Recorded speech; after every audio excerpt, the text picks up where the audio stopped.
Okay, welcome everybody to this special edition of the Explorers. Today we are in for a treat. We're going to be talking with the members of the steering committee.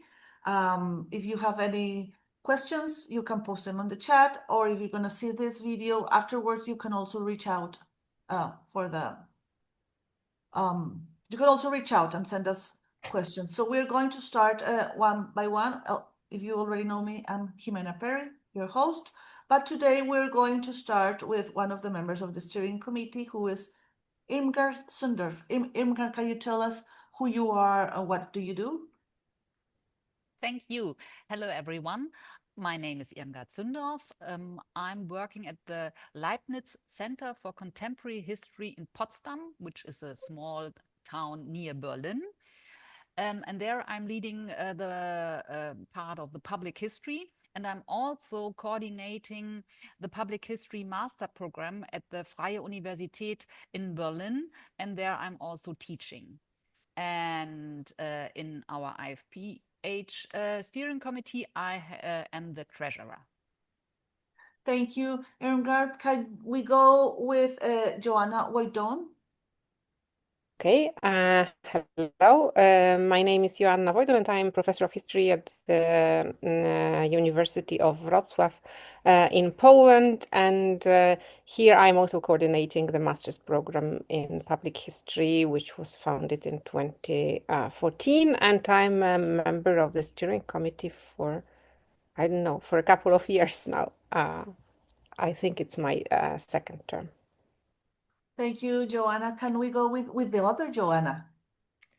Okay, hello. First, I want to thank Jimena for organizing this conversation. I'm Joana Dias Pereira, and I work as a researcher at the Institute for Contemporary History at Nova University in Lisbon. My main focus is on the history of social movements and associations. And beyond my research, I coordinate the public sphere history program at my institute, where we connect with museums, schools, NGOs, and other groups to make history a tool for social empowerment. So this was my way into Public History Federation. And you are delegate here at the steering committee? Delegate. Yes. Your first term? First term. Okay, thank Recently. you. Okay. Then I'm going to introduce myself, although people might already know me. I'm Jimena Perry. I am a assistant professor of history at Iona University in New York. I am an anthropologist and a public historian. I work about museums and memory in Latin America. This is my second term as delegate at the steering committee of the IFPH, and I am proudly the project manager of the IFPH Explorers. So, Srijan. No, I'm sorry. Lina. My name's Alina. I'm the professor of history at the National University of Singapore. So I just transitioned from my previous positions with Srijan universities here and to a little bit closer to the tropics. So my research has been focused on the urban public history and urban preservation. So I'm a urban planner by training. So my research is really about the historic preservation and how to incorporate public voices in heritage and historic districts or heritage interpretation and preservation. So here at NUS, I'm coordinating and trying to help grow the Masters in Applied and a Public History program, which is thriving. We're taking in about 10 to 12 students every year from mostly from Asia. So the program is growing. So we're looking forward to like more international collaborations, exchange programs with other public history programs in the region and around the world. So I just joined the International Federation of Public History as a delegate. So I'm looking forward to working with everybody on the steering committee to really push into like the Asian voices as part of the International Federation of Public History. Thank you. Now, Srijan. Hello, everyone. My name is Srijan Sandeep Mandal. I am an assistant professor of history at the Nalsar University of Law, which is a university of law, as the name suggests. It is located in the southern Indian city of Hyderabad. My introduction to public history came not from my work at Nalsar, but from the position I held at a research center called the Center for Public History in the southern Indian city of Bangalore, which existed for 10 years, but sadly does not exist now. My research is mostly at the intersection of legal history and public history. And although I do not now teach in a program of public history, I do teach elective courses on what I call judicial history. That is to say, how judges manufacture histories which have influence over the public. And that is how I try to contribute to public history. And for the International Federation of Public History, for public history, I am the secretary and have been so since the year 2022. Thank you. Thank you, Srijan. And now, last but not least, Tanya. Thank you so much, Jimena, for gathering us. And it's actually just so wonderful to see everyone again. I'm Tanya Evans, and I'm a professor of history in the School of Humanities at Macquarie University in Sydney, Australia. And I've been very happily involved with the IFPH since I think it was 2017, so a little while now, and have been president for a few years. And it's been great working with this team. I've taught public history at postgraduate level, but for the last few weeks, because our university's been going through a restructure, I've been tasked with coming up with an entirely new curriculum, an undergraduate curriculum in public history. So these are exciting times, and hopefully that gets through soon. So I'm looking forward to collaborating with more of my colleagues in my neighborhood, which of course means Lena and Srijan and others, hopefully, because of course we live next door to each other globally. So that's one of the joys of being involved with the IFPH. Okay, thank you, Tanya. If you agree, we can keep the same order. So I would like you to tell us and to tell the audience what's public history for you? How do you, not a definition, but how do you practice it? So Irmgard, would you like to go first? Yes, thank you. Oh, that's not an easy question to answer. For me, public history is more or less everything. Every form of public presentation of history that is aimed on a broad, non-specific public.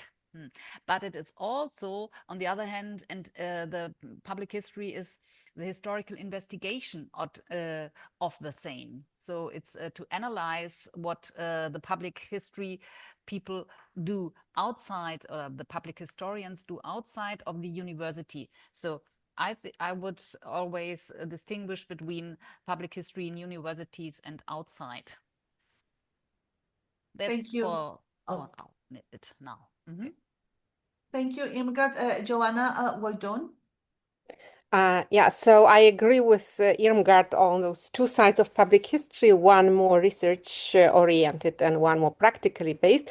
But in my case, it's connected quite tightly with with two other fields of my research interests. One of them is history education or history didactics. So how is history practiced at school? And so the question arises why history at school is regarded as so boring, why at the same time history, in wider society is gaining more and more interest. So my research is like practice oriented in a way of looking at public historians and how they are being so effective and how it can be translated into history education.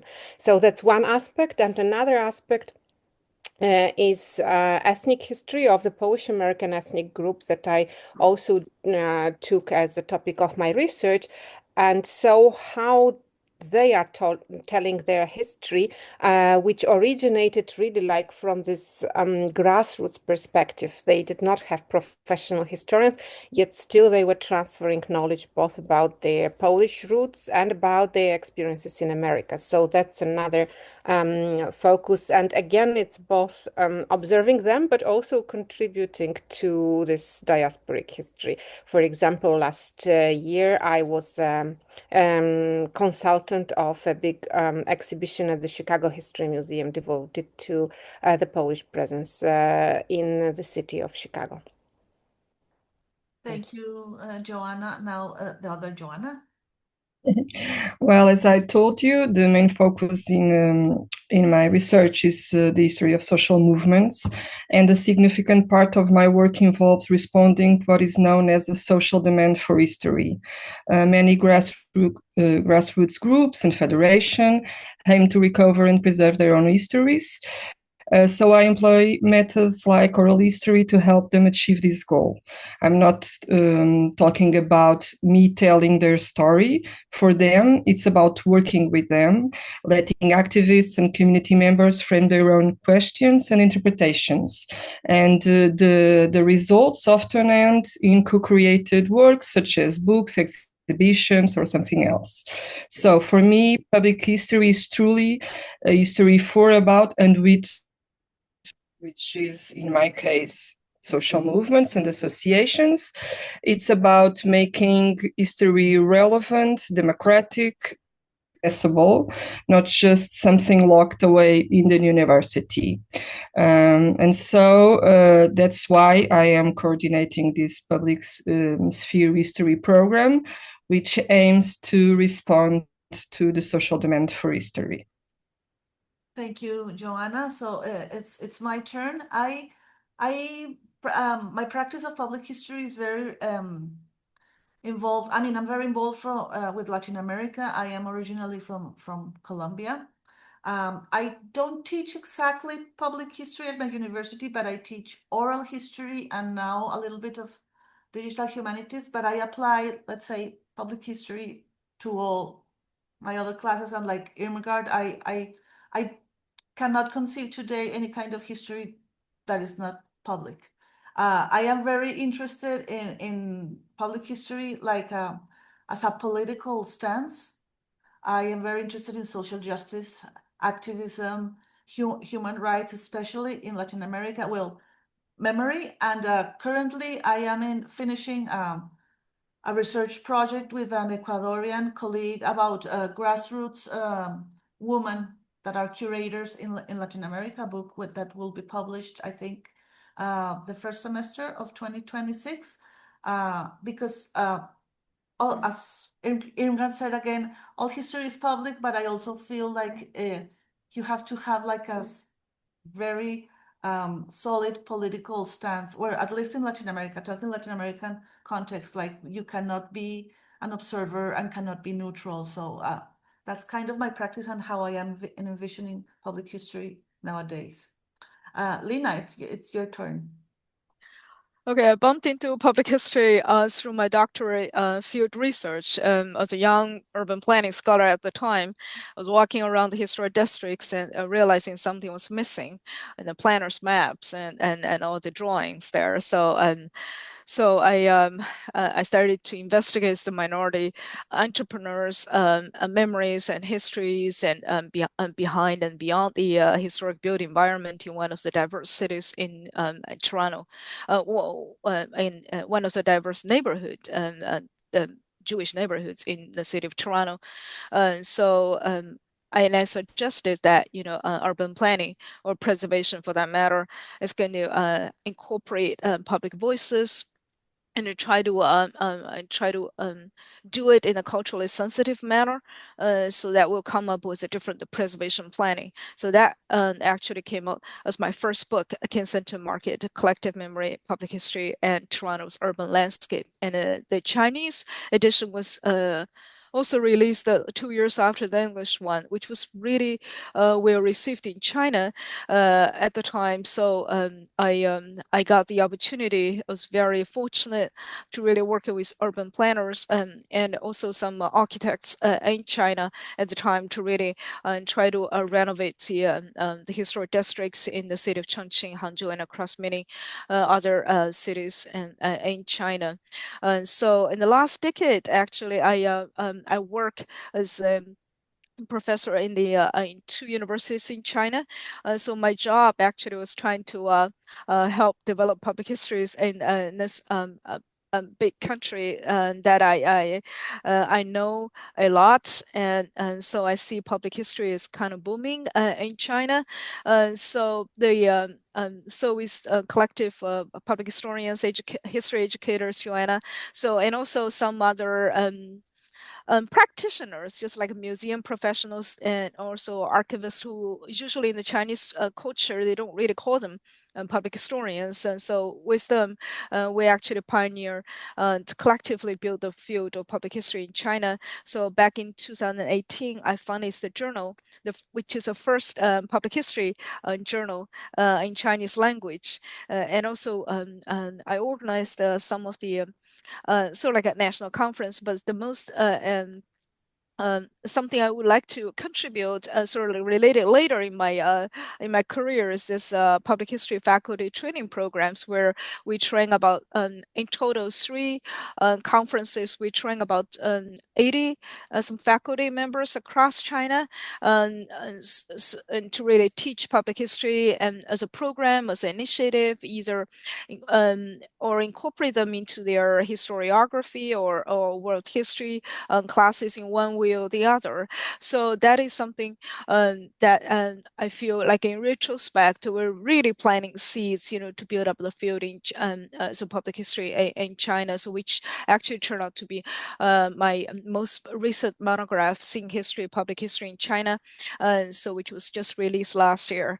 So for me, public history is really some it's more than just like involving public. It's not just a participatory sports, and I feel public history is kind of like a revolutionary pioneer way to really to get involved, to get public involved very early on in writing history, interpreting history, preserving the history that really matters to them, not just to us as professionals. Thank you, Lena. Srijan? So, to me, public history can be one of two things. The first is to communicate the results of historical research to audiences outside the academy, which probably more accurately should be called history communication, and I think is called history communication by some practitioners. So that is the sort of public history that I think I have done more of, whether be that through heritage walks, which I used to run in Bangalore, where I'm currently located, which is in southern India, or through, say, shooting a podcast that recently came out on YouTube, which has been viewed by more than 300,000 people, or say through creating an AI bot through which constitutional history can be communicated. But I think a more difficult part of or difficult way of doing public history and thinking of public history is to actually solicit the active participation and collaboration of members of the public, and then collaboratively constructing a past from that, which is something that, for instance, in India, the Partition Museum in the northern Indian city of Amritsar has done, which is created through the oral histories and material culture and material memories of the survivors of the partition of British India. Now, unfortunately, I've not been able to do work of that kind. So at the moment, my work is limited to history communication. And these are the two ways through which I think about public history. Thank you, Srijan. And Tanya? Oh, look, ditto to a lot of what has been said already. For me, for a really long time, I've been really interested in thinking about analyzing and communicating how history works in everyday life for social good and with political purpose, much like you, Jimena, and Joanna was saying. And for me, that means for a long, long time, I worked on family history, the phenomenon of family history and its impact globally, and how that transforms people's sense of self, as well as their contributions to society, how it politicizes them.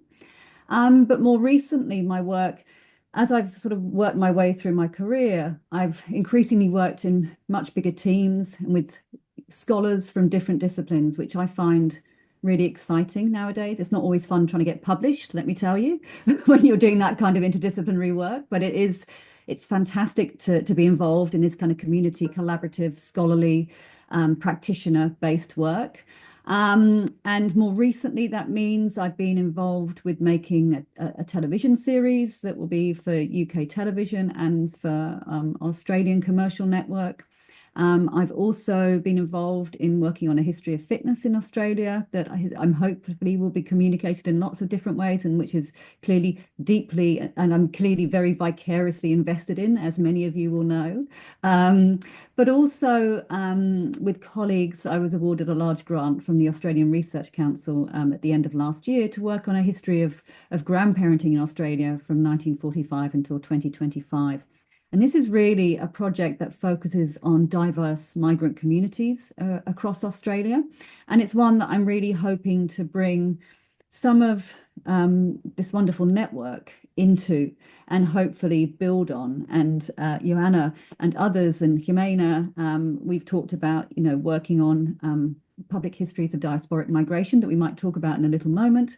But these are kind of projects that really capture my imagination and I think go back to, thinking about how history works in everyday life for social good and with political purpose. So, and that's really the crux of my work in public history.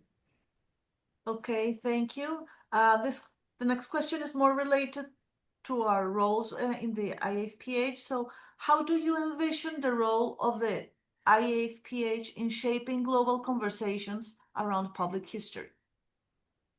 So, Irmgard, I know it sounds more difficult than it really is. Really. Yeah, I think perhaps I can just start with some examples we are doing. I think the communication is one of the key word in doing public history international, and or I would like to start that it is important that, for example, we in our steering committee are from different countries all over the world. I think this is the first important thing. And then that we have this journal. Yes. uh, that we have an international public history journal for our communication, and that we have every second year an international conference, which I was happy to organize now 3 years ago in Berlin, and which Thomas Covin organized last year. Was it last year in Luxembourg, and which will be organized in Lisbon by Joanna next year. So I think these conferences on site are very important, but of course it's also important to be online in discussions, to have meetings, to have these different portals to meet, like the explorers, for example. And I will finish with that. Thank you, Irmgard. Joanna, wait on. So I have a relatively easy task, but not thanks to myself, but to my younger colleague Dorota Wiśniewska, who came in 2018 with the idea of organizing public history summer school. And then president of IFPH, Thomas Covin, welcomed this initiative and gave us this logo of IFPH, which really helped recruit younger and older participants, but usually not so experienced scholars, but people at the early stage of their academic career or at not so early stage of their career as practicing public historians, let's put it this way. So there are no age requirements, but after those, how many, from 2018, it's like 7 years, we can see that former participants of this public history summer school, they start appearing at the conferences of IFPH, but they also, you can meet them at various other conferences, webinars, events, etc. And so they build that network for of the people for whom public history is not something like for our generation, something new and extraordinary for them. It's the practice of their career from the very start. And so we will be hosting Public History Summer School in just less than 2 weeks this year. So I'm happy to meet about 20 people on site in Wrocław, but from the time of COVID, it's a hybrid event. So some people will be online, I'm sure. And the Public History Summer School also resulted, although it was not originally planned, in 2 edited volumes published in the series of Global Perspectives on Public History by Routledge. One is Public in Public History, and another one is History in Public Space. And we have just submitted another proposal of Public History of Things. So it also gives like a boost for some of the practitioners in their academic career, because some of them even reported that it was their first publication or first serious publication in their career. So, and it's all possible thanks to this label of IFPH, I guess, and also moral support, the support of the Academic Advisory Committee of support in terms of moderating sessions. Thomas has attended 3 or 4 conferences. Tanya is present online each year. So yeah, that's like the highlight of IFPH from my perspective. Thank you. Thank you, Joanna. Joanna Diaz. Okay, this is a difficult question for a newcomer as me. So my answer will be more like my own opinion than an official view. But I think the Federation has a huge role to play in making public history more inclusive and global. I think we are working hard to surpass an Eurocentric view and to fight for the right to remember. In the future, the Federation must continue, in my opinion, to work on 2 crucial fronts. First, the amplification of underrepresented voices. We wish to foster more collaboration with public historians from the Global South. And second, the fight against the misuse of history in general and public history in particular. History gets misused all the time, especially now, and certain voices get erased and inequalities are being reinforced. So these are the main goals for the 2026 World Conference in Lisbon, which we are organizing around the theme of difficult pasts, colonialism, dictatorship, and war. Around the world, we are seeing history being weaponized, books banned, terms like diversity censored, teachers surveilled. And this conference will provide a space to push back and defend an inclusive and evidence-based public history. Furthermore, we will provide for virtual participation and to accommodate different languages. So I think this is our main goals, and I think they are in line with the strategy of the Federation. Thank you, Joanna.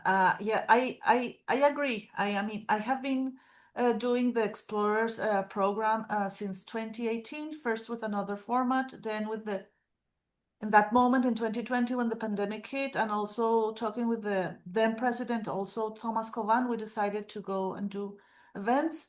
The Explorers is this year is going to be like the 5th anniversary of the Explorers in this format. So we are having a big conference in person in Ecuador, where we had the first Explorers event. And how I envision my participation in the steering committee and with the Explorers is also to be more inclusive. That has been a challenge due to time zones. For example, with Africa, have only done 4 events due to time zones. With Asia, I'm hoping that we can also like have more events. We also had one with Lena at the beginning of the year, which I invite people to see online. But also I've had with Asia like 3 or 2 events. I wish we can have more. So I also envision the future of explorers and the Federation, like reaching even more. I think with Latin America, we have done a good job. Sometimes I go too much there, so I'm sorry. I'm going to also try to be like more inclusive, but I think we're in the right path. However, I think it takes time. It takes time and effort, and so it's slowly but steady. But I think that the federation is also very open to be very inclusive. Oh, and also one thing that I want to mention, it's our blog, Bridging. I work closely with Cassandra Marcillo. She is the editor of the blog. We have an intern program that thanks also to Tanya Evans, and students write in that blog, which has also like been very helpful for the objectives of being inclusive. This semester I have one intern from Mongolia, another from Lebanon. So we are hoping to see a little bit of public history in those parts of the world, which is also new. So as mentioned before, we are getting there. Lina.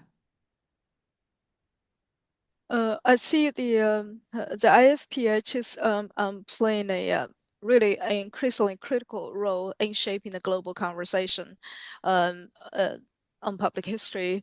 I'm saying that because it has something to do with the nature of public history, especially in the last 25 years or something. And being in the field ever, like for so long, and I started to realize that, like the public history that I'm teaching now and the students' projects that I'm advising, and also the practices that I'm encountering and then trying to work with, is very different from the public history that I learned in Amherst, um, Massachusetts. So it was very it's very like a history, like very discipline focused, and like it's very United States oriented, and it's it's a methodology. It's it's a way that interpret history at the time. But now public history has started to become a social movement, and it's cross-disciplinary and crossing referencing public history practices and education in different cultures is really like a necessity. And so back in 2014, when I first organized the national um,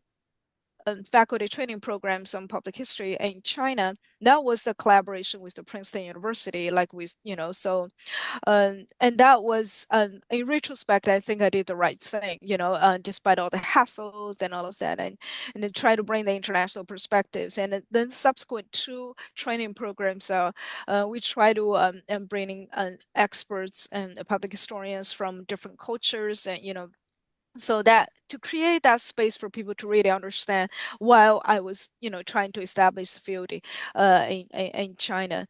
So, and moving to Singapore, that actually makes me realize that this is something the field is evolving. And like, you just can't really define public history on the country um, only. So there's no like just Singaporean public history or Malaysian public history or whatever. So it's original based. So it's kind of international conversations, and so just trying to referencing what others are doing.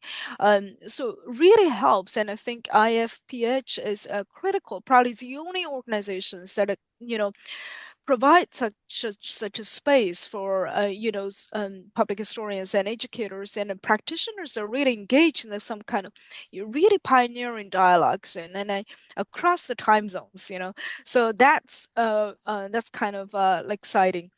So next February, we is the National University of Singapore. We're working with University of Chicago, Hong Kong campus. We're going to do like a regional kind of like a seminar, small scale. But the purpose for that was trying to bring the different public historians in the region, to really engage in this kind of dialogue. And I think the conference was titled as "What does it mean to do public history in Asia?" So this is probably the first time we're trying to really consolidate the scattered voices in Asia and then try to bring them together, which hopefully will get them into like a Singapore a little bit later at a broader scale. So I think IFPH is critical, as I said, and so our roles are trying to bring the different voices into the dialogues, and so and also if you think about the how many time zones are here, like how many different languages are, but there's something critical that we can, and also, and it's something comparable, let's put it this way, that we can share. Because the media technology has transformed the field of public history in the last 20 some years. And so, so that kind of like changed fundamentally the way how people produce and consume history across cultures. Thank you, Lina. Srijan? This might sound like a repetition of what most of my colleagues here have said, but to my mind, the role that IFPH plays in shaping the global conversation on public history is by including global voices. Like Lina mentioned, you just look at the composition of the steering committee.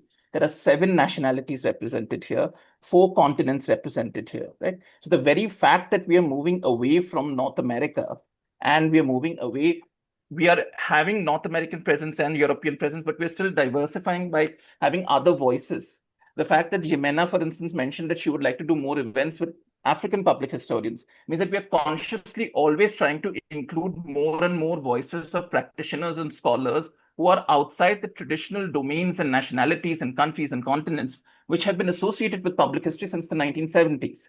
So that is the way we shape conversation, just by including in the table, in this global table on public history, voices that you may never have heard, nationalities you may never have heard, and people who have very diverse experiences of what history means in the public sphere in their particular contexts.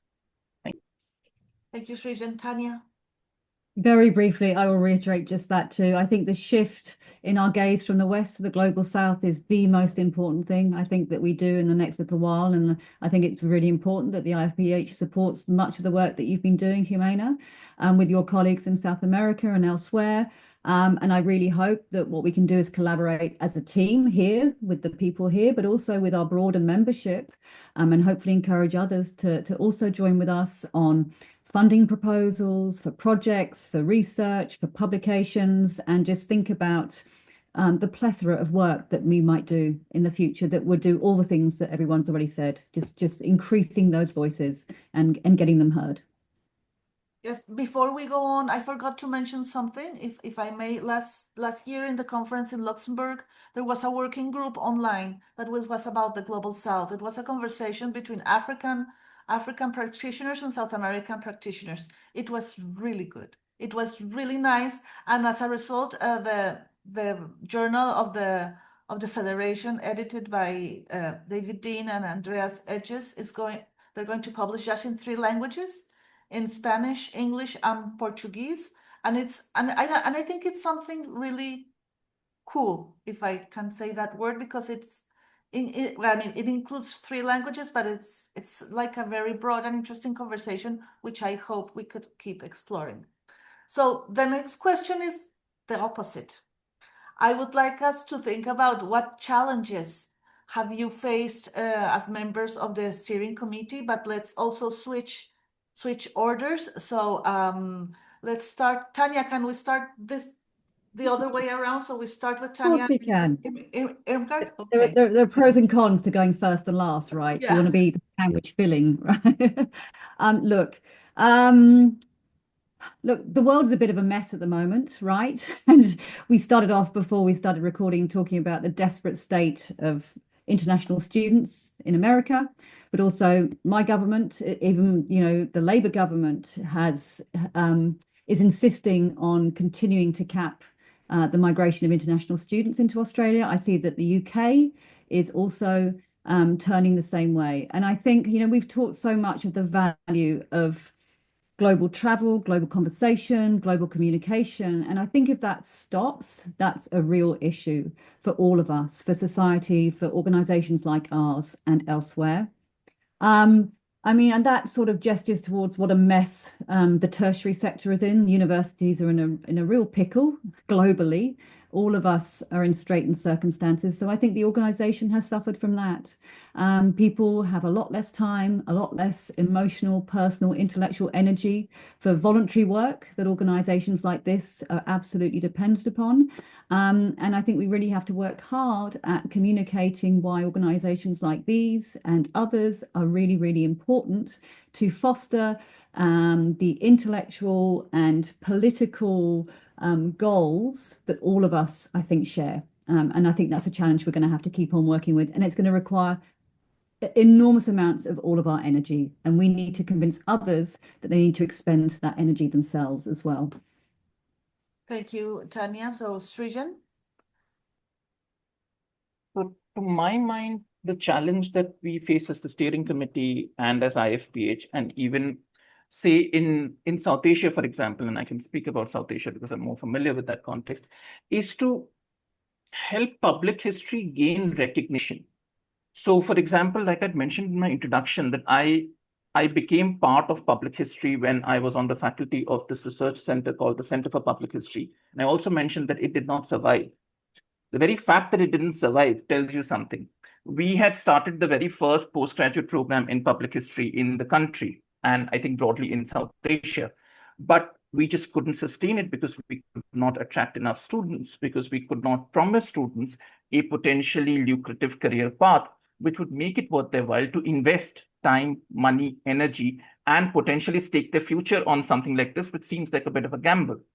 So I think that has been a biggest challenge for and that challenge reflects also in terms of when it comes to, say, attracting membership to the IFPH or attracting interest of the kind of global collaborations that can potentially happen, because public history itself, at least in many parts of the world, including India, Pakistan, Bangladesh, Nepal, there are a lot of practitioners who do what we may call public history, but they don't call it public history. They don't think of it as public history. They don't see the value in associating themselves with this label called public history, the scholarship called public history, membership of public history organizations. But they're still doing it.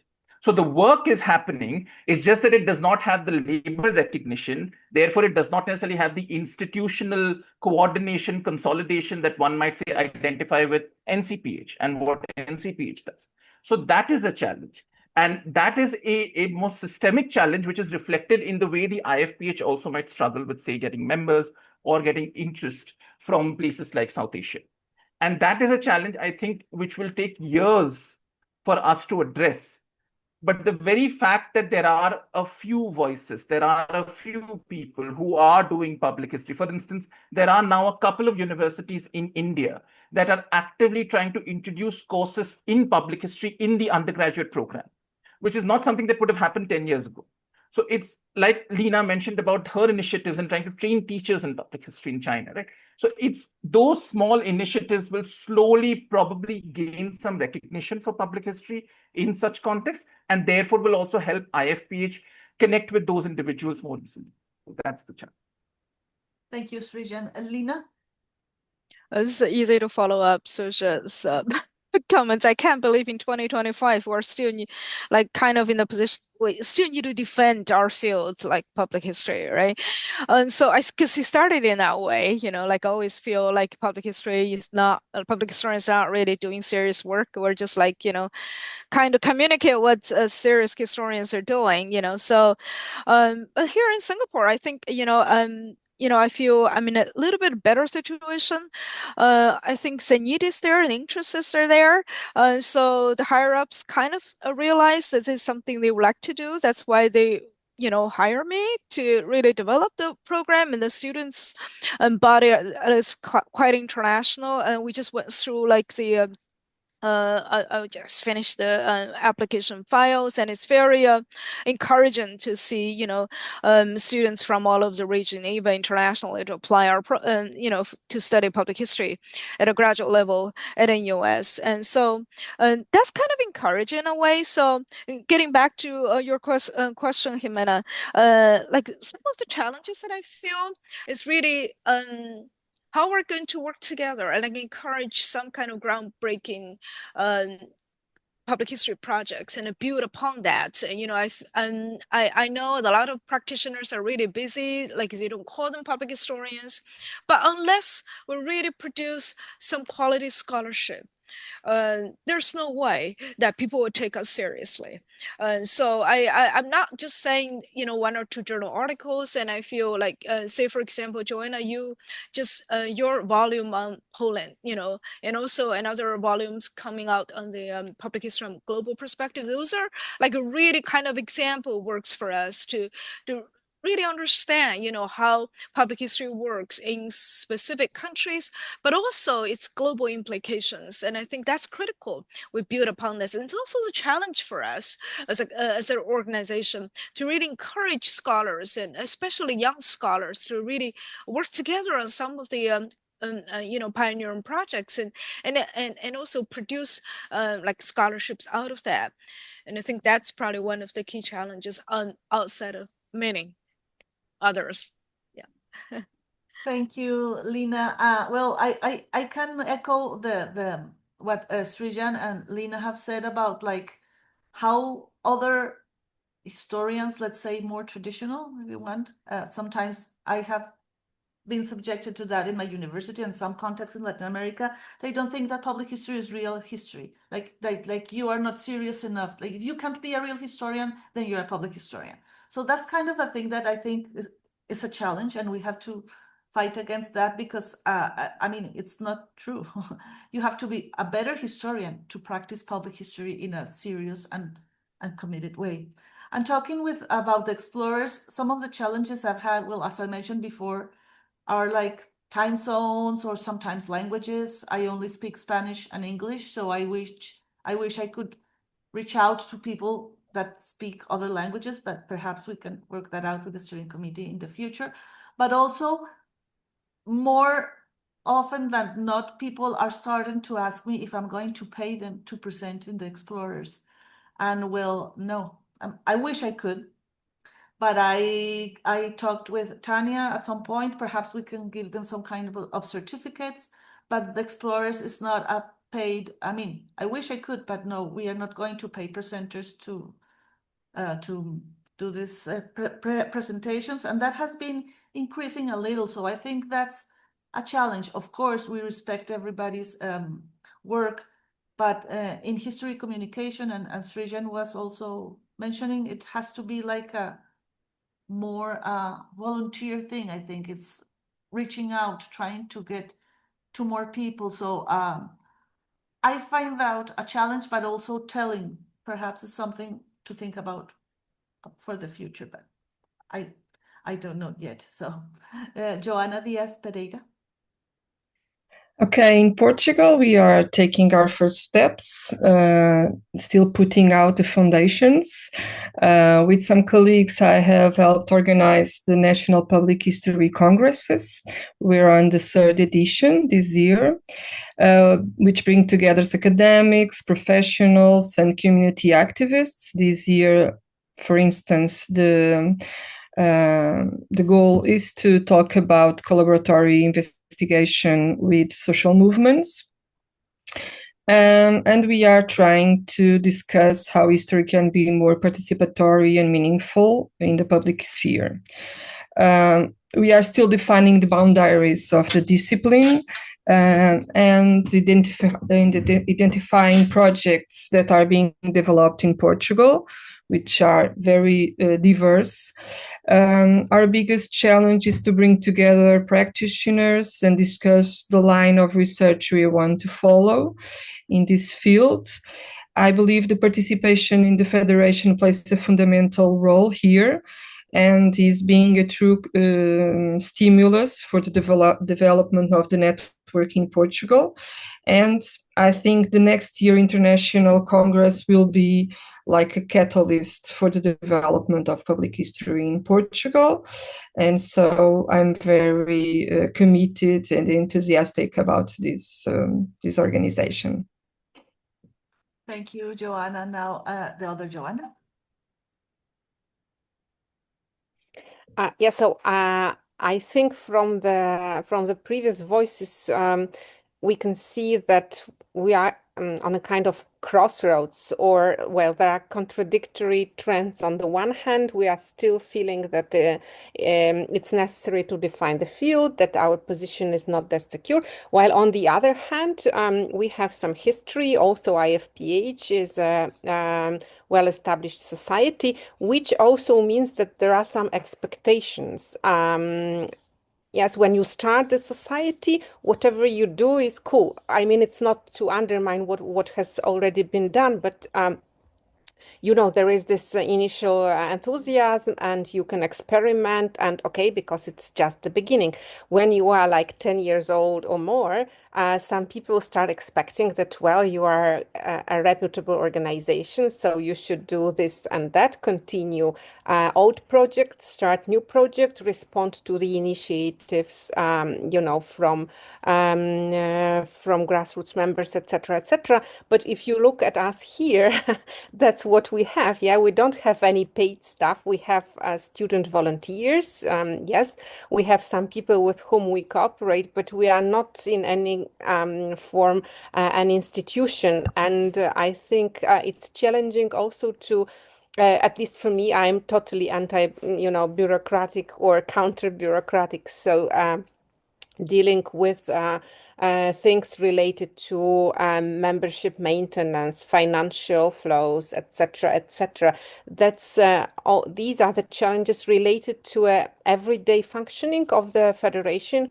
As our members know, we struggled with membership portal, we struggled with banking accounts, etc., etc. And it really takes time and energy which we would probably more willingly contribute to those real public history. We are here not because we love to run the organization. We are here because we want to pursue international public history and make it more inclusive. So I think these are the challenges that we are faced with. And also what Tanya started with, so the times are changing constantly and we are facing the challenges that we cannot even predict. Irmgard said that she was preparing the conference in Berlin, but she's been doing it for 3 or 4 years because of COVID, and it had to be postponed, and the applications need to be revised once again, etc., etc. And you really cannot predict. And with this small group of, you know, steering committee members, every such a challenge is even more challenging. That's what I say. But so far we survived, and I think we are developing, and the expectations are growing, which is probably good. Thank you, Joanna. And now Irmgard. So now I just can report again that the keywords are time, time zones, and money. Perhaps not that surprising. I would also mentioning that for me, for this the international part is still, even if we have already mentioned that it works, but from my German part, when I'm looking at our master program, it is very German, and so it is. Of course, it's in German, so it's about language. We have mentioned that too. And I think this international federation and all the contacts I got from the different conferences is about doing more international projects with other people. And then we can do it also in English, of course. And but then it won't be so university focused, because our university is, we don't have to be, but it is, our master program is German, and most of the students are from here. But we do have some people, some students from abroad, and I think doing international projects and international blended learning seminars, focusing or have the benefits of these international contacts we already have, and we can hopefully support them more and have more of them, so that we can, under the level of our steering committee here, have more and more international contacts coming out of this International Public History Federation. Thank you, Irmgard. We are almost done. We only have 5 minutes left. I don't know if anybody wants to jump in and just give a brief message to like young practitioners. How would you encourage them to pursue a career in public history? Anybody can jump in. I would tell I would tell like what I tell my students, well, not my students, I'm sorry, the interns that work with me with explorers. I'd like them to choose. When they ask me, what do you want me to do? I always tell them, I want you to choose what's interesting for you. If it's interesting for you, you will develop a much better thing, and it's easier for me to explain to them what is public history or what they could do. So that's what I do in my practice, but one or two of you could tell us, and then we are done. I think we have more and more examples to share of the practices that already exist, and that's something encouraging. If I can say to, I don't know, people who are applying for public history summer school, or just whom I meet elsewhere, that there are these and those possibilities, I think it's important.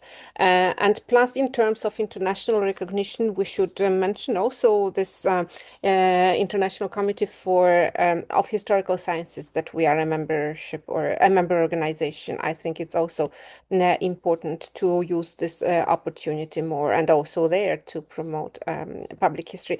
And there are lots of initiatives that also Thomas is mapping and sharing and distributing. So I think it's important just to have a look of on what's going on and to join those different initiatives. Yeah.